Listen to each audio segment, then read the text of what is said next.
ఈరోజు నేను 10వ వార్డు కదండి, గణేష్ సర్కిల్ నుంచి లోపలికి వచ్చేటువంటి వీధిలో ఇంటింటి సమస్యలు తెలుసుకోవడానికి కూటమి నాయకులతో కలిసి ఈరోజు మేము అధికారులను వెంటబెట్టుకొని ప్రతి ఇంటికి పోయినాం, విషయాలన్నీ తెలుసుకున్నాం.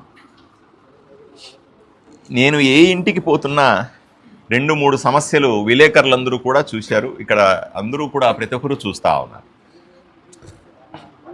మొట్టమొదటిది,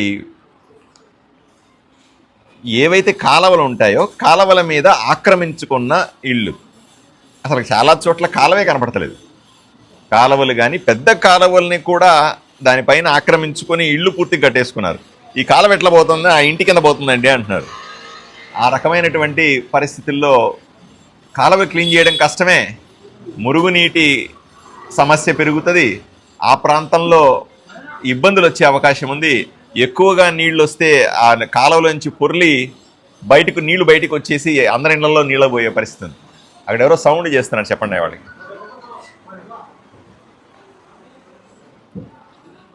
నిన్ననే చెప్పండి వాళ్ళకి.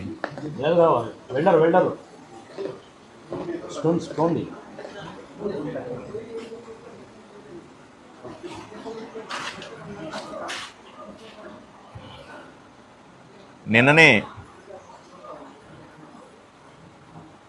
తెలుగుదేశం పార్టీ జాతీయ కార్యదర్శి గారు, విద్యాశాఖ మంత్రి శ్రీ నారా లోకేష్ గారు ఆదోని పర్యటన విజయవంతమైంది. పార్టీ కార్యక్రమాలతో పాటుగా ఇక్కడ జరుగుతున్న అభివృద్ధి అంశాల మీద కూడా ఆయన దృష్టి సారించారు.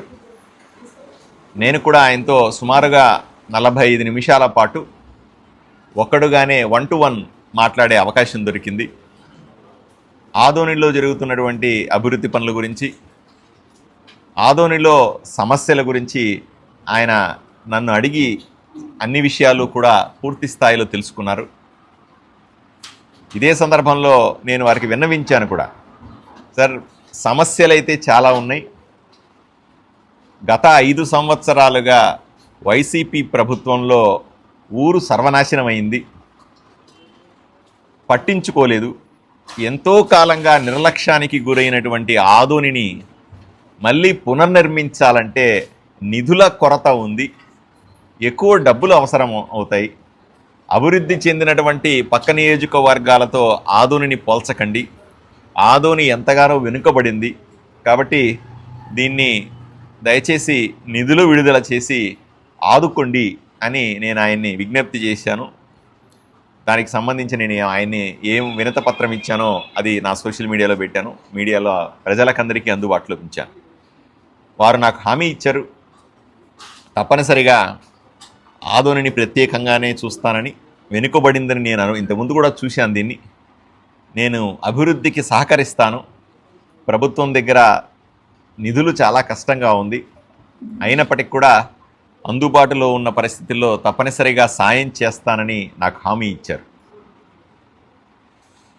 నేను వారికి స్పష్టంగా చెప్పాను, ఆదోని ఊరు ఏ వీధికి పోయినా, ఏ గల్లీకి పోయినా వాటర్ సమస్య ఈ రకంగా ఉంది, రోడ్డు సమస్య ఈ రకంగా ఉంది, డ్రైనేజీల సమస్య ఇంతగా ఉంది, ఇళ్ళు ఇంతగానే ఉన్నాయి. మీరు ఏ ఆదోనిలో ఎక్కడన్నా చూడండి, 10 అడుగులకు మించి రోడ్డు కనబడతలేవు లోపల ఊర్లో. ఎక్కడన్నా చూడండి ఆక్రమణలు కనబడతా ఉంది. పేదవాడు ఇళ్ళు లేక, పేదవాడు కష్టంతో ఎక్కడో కొద్దిగా రోడ్డు మీదకి వచ్చి కట్టుకున్నాడనో, కాలువ మీదకి వచ్చి కట్టుకున్నాడంటే దాంట్లో ఒక అర్థం ఉంది. ఇళ్ళు లేనివాడు అలా చేస్తే పర్లేదు. మీరు ఒకసారి ప్రధాన రోడ్డు సంగతి చూడండి, ఆదోని ట్రాఫిక్ సమస్య చూడండి. ఆదోని మెయిన్ రోడ్డులో మాస్టర్ ప్లాన్ ప్రకారంగా 80 అడుగులు రోడ్డు ఉంది, కానీ అన్ని చోట్ల 80 అడుగులు లేవు. ఎందుకు లేదు అని అడిగితే కరెక్ట్గా 80 అడుగులు దాటి బిల్డింగ్ కట్టుకున్నారు, మెట్లు రోడ్డు మీద కట్టుకున్నారు. మరి వీళ్ళకి ప్లాన్ ఉంటుంది కదా అంటే మున్సిపాలిటీకి ఇచ్చినటువంటి ప్లాన్ ఒక రకంగా ఉంది, వాళ్ళు కట్టుకుందా ఇంకో రకంగా ఉంది. నేను ప్రత్యేకంగా పెద్ద పెద్ద బిల్డింగ్లు ఏవైతే మెయిన్ రోడ్లో ఉన్నాయో వాటి గురించి మాట్లాడతా ఉన్నాను. పేదవాడు కట్టుకున్న చిన్న ఇళ్ళ గురించి నాకు పెద్ద బాధ లేదు. వాడు ఒక అడుగో 2 అడుగులో పేదవాడు ముందుకు వచ్చినాడు అంటే మనం అర్థం చేసుకోవాలి. కానీ పెద్ద పెద్ద షాపులు కట్టినప్పుడు, మెయిన్ రోడ్లో కమర్షియల్ బిల్డింగ్లు కట్టినప్పుడు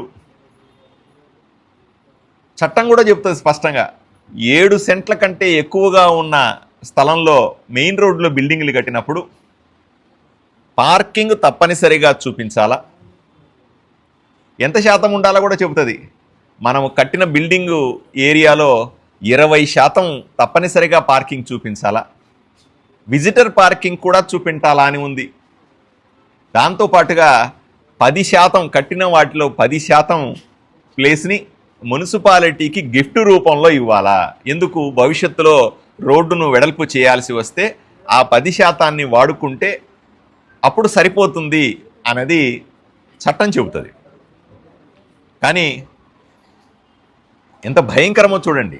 ప్రధానమైనటువంటి రోడ్లు ఇరుకైపోవడానికి, ట్రాఫిక్ సమస్య ఆగిపోవడానికి ఈ పెద్ద పెద్ద బిల్డింగ్లే కారణం.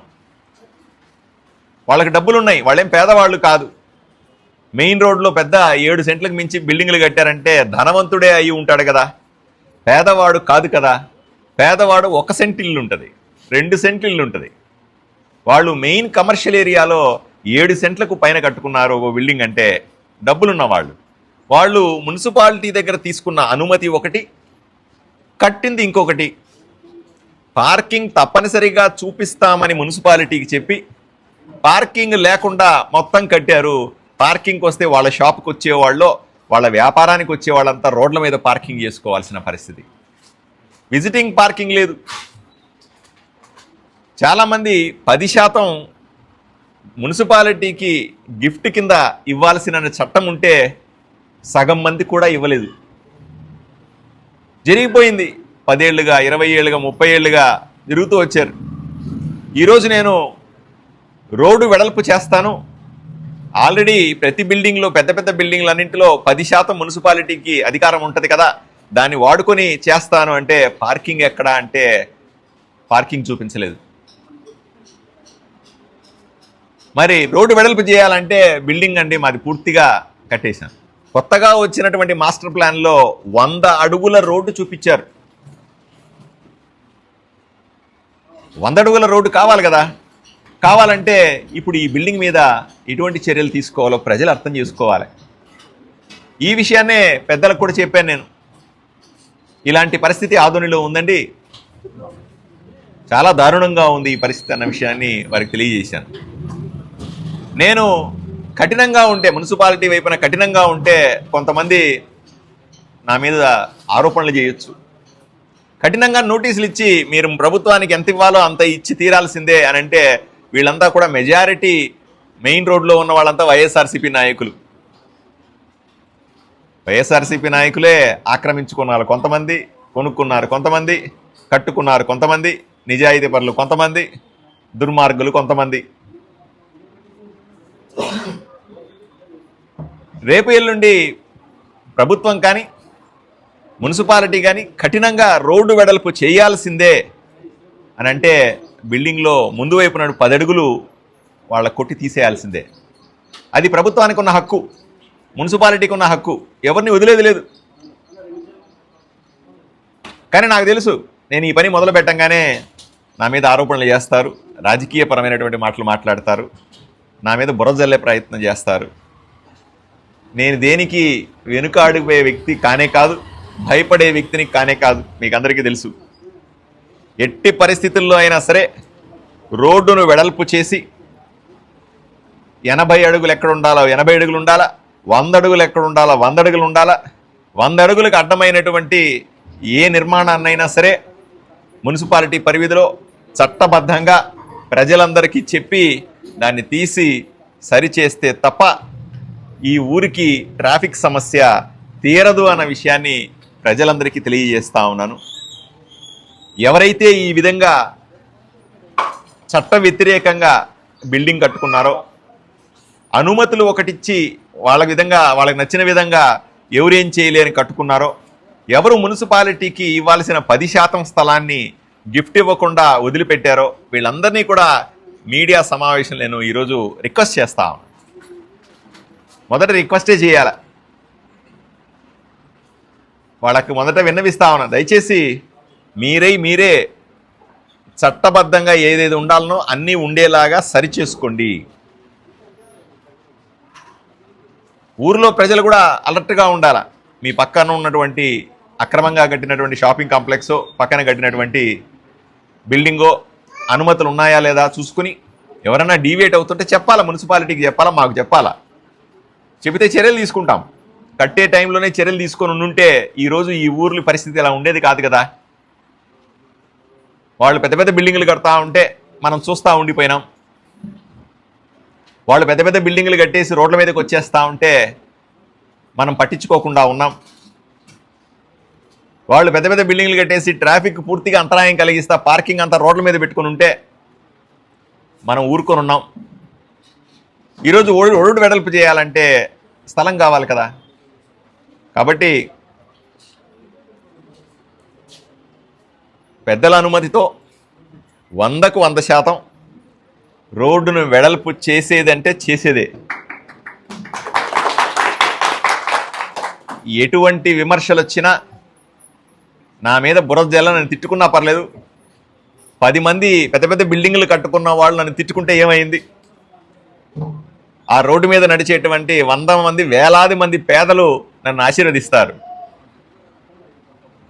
ఒక 10 మంది బడా బాబులు బాగా డబ్బులు ఉన్నవాళ్ళు నన్ను తిట్టుకుంటే ఏమైంది? పేదవాడు అబ్బా ఎమ్మెల్యే గారు మాకు మంచి రోడ్డు వెడల్పు చేసి ఇచ్చినాడు, చట్టాన్ని కాపాడుతూ ఉన్నాడు, ధర్మాన్ని 4 పాదాలు నడుపుతున్నాడని నన్ను ఆశీర్వదిస్తారు. ప్రజలకు మంచి చేయడం కావాలి తప్ప దీంట్లో ఎక్కడ రాజకీయం లేదు. ప్రజలకు మంచి చేయడం తప్ప దీంట్లో ఎటువంటి భేషజాలం లేదు అన్న విషయాన్ని మీ ద్వారా ప్రజలకు తెలియజేస్తూ, ఎవరైతే ఈ విధంగా బిల్డింగులు కట్టుకున్నారో వాళ్ళందరూ కూడా తమకు తాముగా సరిచేసుకుంటే సరిపోతుంది. లేదంటే నోటీసులు ఇచ్చి చట్టపరమైన చర్యలు తీసుకుంటామని తెలియజేస్తా ఉన్నాం.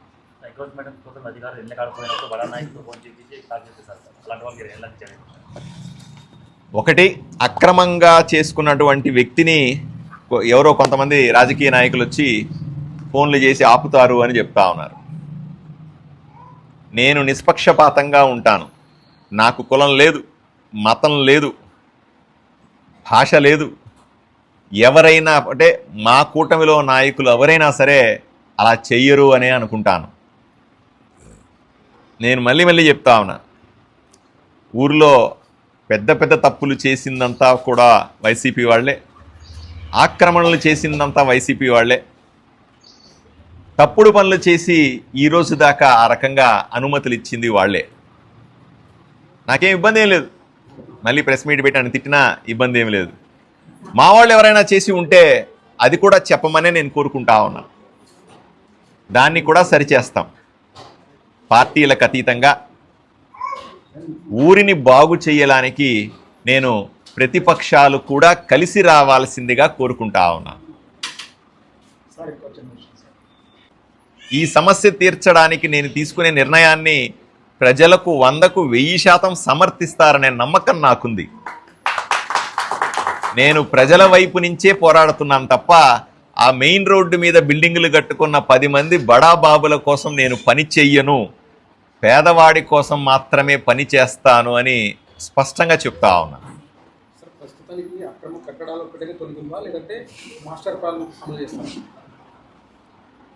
ఆదోనిలో 2 రకాల 3 రకాల సమస్యలు కూడా ఉన్నాయి. నేను ఇప్పుడు చెప్పినటువంటి అక్రమ కట్టడాలతో పాటుగా ఊరు పాడైపోవడానికి ఇంకొక ప్రధాన సమస్య అక్రమ లేఅవుట్లు. ఇప్పుడు మనం ఇక్కడ ఉన్నాం, నేను 10వ వార్డులో తిరుగుతూ ఉన్నాను. చిన్న గల్లీలు, చిన్న వీధుల్లో తిరుగుతూ ఉన్నాను. ఎందుకు ఈ రోడ్లు ఇంత చిన్నగా ఉన్నాయి? డ్రైనేజ్ కూడా లేదు, డ్రైనేజ్లోనే నీళ్లు పోతా ఉన్నాయి, ఇట్లాంటివన్నీ ఉన్నాయి. మరి అట్లాంటి సంద ఎందుకు ఇవన్నీ జరుగుతూ ఉన్నాయి ఒకసారి ఆలోచన చేయండి. ఎందుకంటే అప్పట్లో వేసినట్టు అప్పుడు లేఅవుట్లు అనేటువంటి చట్టం లేదు కాబట్టి చిన్న చిన్న సందులు ఎవరు నచ్చినట్టు వాళ్ళు మెల్లిమెల్లి కట్టుకుంటా వెళ్ళిపోయినారు. రోడ్లన్నీ కూడా 30 అడుగుల రోడ్లు 20 అడుగులు 20 అడుగుల నుంచి 10 రోడ్లకు చేరుకున్నాయి. ఇప్పుడు కాలవల మీద ఇళ్ళు చేరుకున్నాయి. ఇప్పుడు మీరు చూస్తే కొత్తగా వస్తున్నటువంటి ఊరు ఆ వైపున మండగిరి అయినా బైపాస్ రోడ్లైనా ఈ వైపున సాదాపురం అయినా ఇంకో పంచాయతీల్లో అయినా సరే వీటిల్లో అన్నింటిలో కూడా ఒకసారి చూడండి, కొత్తగా లేఅవుట్ల పేరు మీద చిన్నవి అమ్మేస్తా ఉన్నారు. ఈ ఊరిలో తమాషా చెప్తాను చూడండి. ఎవరో డబ్బులున్న పెద్ద ఆయన వచ్చి ఒక 2 ఎకరాలు తీసుకుంటాడు, నేను లేఅవుట్ వేస్తున్నాను అంటాడు. దాంట్లో ప్రభుత్వం చెప్పినట్టుగా చట్టం చెప్పినట్టుగా 30 అడుగుల రోడ్లు 40 అడుగుల రోడ్లు వెయ్యడు. ఒక 10 అడుగులో 15 అడుగులో రోడ్డు చూపెట్టి ఈ పక్క ఆ పక్క 2 ఎకరాల్లో ఉన్నటువంటి చిన్న బిట్లన్నీ చేసి అమ్మేస్తాడు. ఈ ఊర్లో మనం పేదవాళ్ళు ఎంతోమంది, ఇళ్ళు లేని పేదవాళ్ళు, కష్టపడేవాళ్ళు చాలామంది కనపడతారు. వాళ్ళంతా ఏం చేస్తారు, అరే అక్కడ స్థలం ఉంది కదా ఎవరో అమ్ముతున్నాడు రియల్ ఎస్టేట్ ఆయన అని చెప్పి అడపోయి కొనేసుకుంటారు. అది కూడా మరొక చిన్న గూడు లాంటి ఇళ్లతో నిర్మాణించబడేటువంటి చిన్న కాలనీలాగా తయారవుతుంది. లేఅవుట్లకు సంబంధించిన చట్టం కూడా చాలా బలమైనది. ఒక లేఅవుట్ వేస్తే అంటే ప్రజలకి ఎవరికైనా సరే ఇట్లా ఒక 2 ఎకరాలు 5 ఎకరాలు తీసుకుని దాన్ని ప్లాట్లు చేసి అమ్మాల్సి వస్తే తప్పనిసరిగా దానికి ఒక చట్టం ఉంది. దాని ప్రకారంగా 30 అడుగుల రోడ్లు లేదా 40 అడుగుల రోడ్లు ఉండాలా, సైట్ ఇలాగా ఉండాలా, దాంతోపాటుగా 10% ఖాళీ జాగా ఇవ్వాలా. 100 ఇళ్ళు కట్టుకున్నారనుకోండి, వాళ్ళకి చిన్న పార్కు ప్లేస్ అన్నా ఉండాలా. 10% ప్రభుత్వానికి పార్కు వదులుతున్నామని చెప్పాలా. 5% స్థలాన్ని యుటిలిటీస్ అంటారు, ప్రభుత్వానికి సంబంధించి అంగన్వాడీ కేంద్రం కట్టుకోవాలను, స్కూల్ కట్టుకోవాలను, వాటికి 5% వదలాలా. అలా ఉంటేనే డ్రైన్లు ఉండాలా, కాలువలు కట్టాలా, ప్రాపర్గా కరెంట్ ఎలా ఇస్తారో చూపెట్టాలా.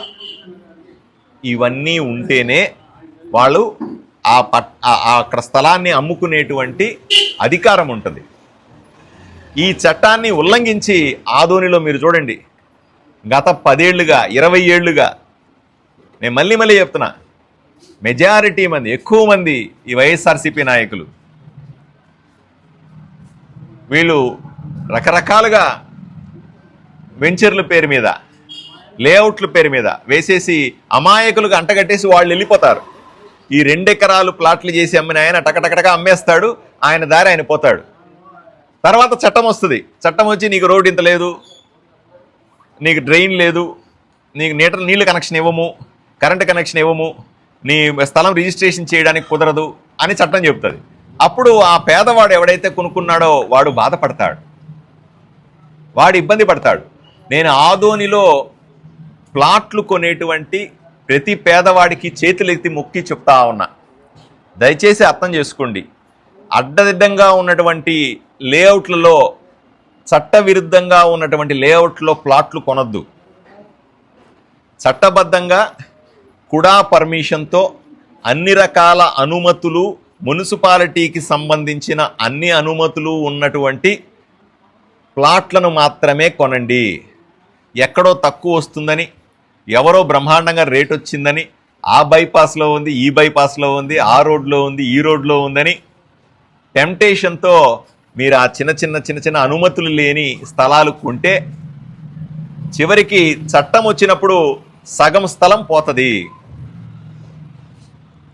చట్టం ఏం చెబుతుంది, అలాగా అనుమతులు లేని ప్లాట్లు అమ్మే దగ్గర కరెంటు కనెక్షన్ ఇవ్వము.